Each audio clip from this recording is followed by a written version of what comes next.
it's a most unique church as it is now. There's only about, I think, 2 or 3 in the country with that configuration, the twin towers. Everywhere you go, if you're out for the day, you'll point and say, could you see Stanley Church, you know? If you go to Scarborough, anywhere, we can always see it for miles and miles.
One of the many things I should say, that impressed me about Stanley Church was the choir stalls.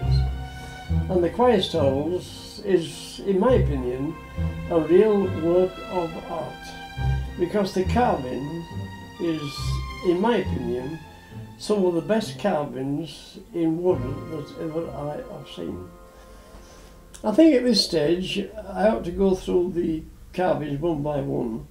Of course, the carvings were the work of a Mr. Jackson, who was a woodcarver from Halifax, and they cost £951. They were all carved in oak, and those carved for to depict the development of life from the creation of life to the present day. So just to start from the #1 carving, it shows it as the God is light. So this is how it all started. The earth was given light, the light given by God. The #2 carving, of course, shows the beginning of life, which started in the sea and in the skies. The #3 carving, that shows the life in the sea, and it shows portraits of the worms and the crabs. The 4th one that he did was something really outstanding, because it shows the fishes. When the fishes first came into being, we got the light, and then we got the atmosphere, and then we got the water, and the creatures were then given the basics of life. And then the 5th one he did, that was associated with the swamp forests. And it was from these swamp forests that we had the development of the amphibians, which are animals which are able to live on land and in water. We saw the development of the snakes and the lizards and the crocodiles and the turtles. The 7th one, this shows the period which was the beginning and perhaps the ending of the creatures dinosaurs. This carving shows a period in which we now had the extinct winged reptiles. And then he goes on to make a carving of the earliest known fossil, which comes from the Jurassic period, and now we're going back 140 million years. #10 carving, at this stage the land forests were developed. We got the oaks and the pines. And then the next stage then, once we had got the forests established, it was a wonderful habitat for animals. The mammoth, the giant sloth, the sabre-toothed tiger and the monkey.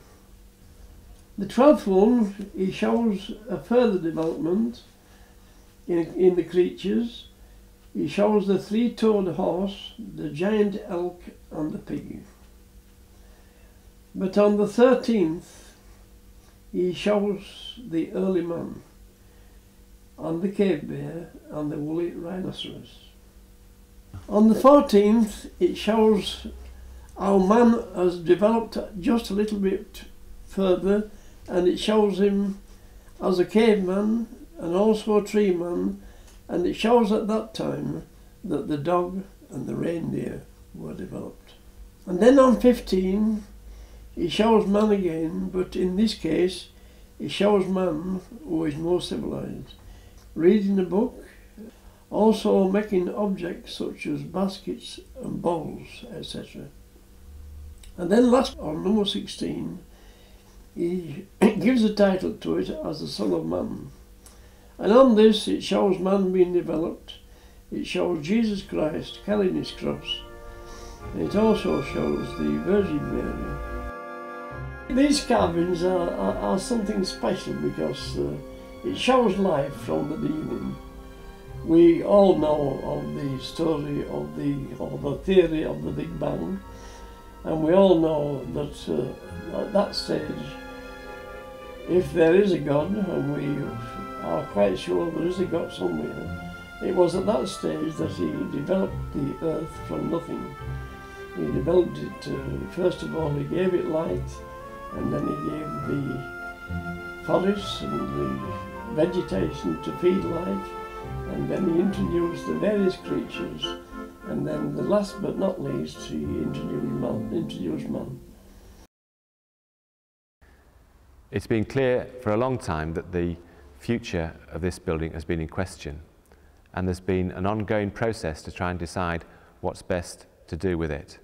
This has involved a public meeting in the village involving the historical societies, English Heritage and the Victorian Society, the church commissioners who are, as it were, the owners of the building responsible for the building.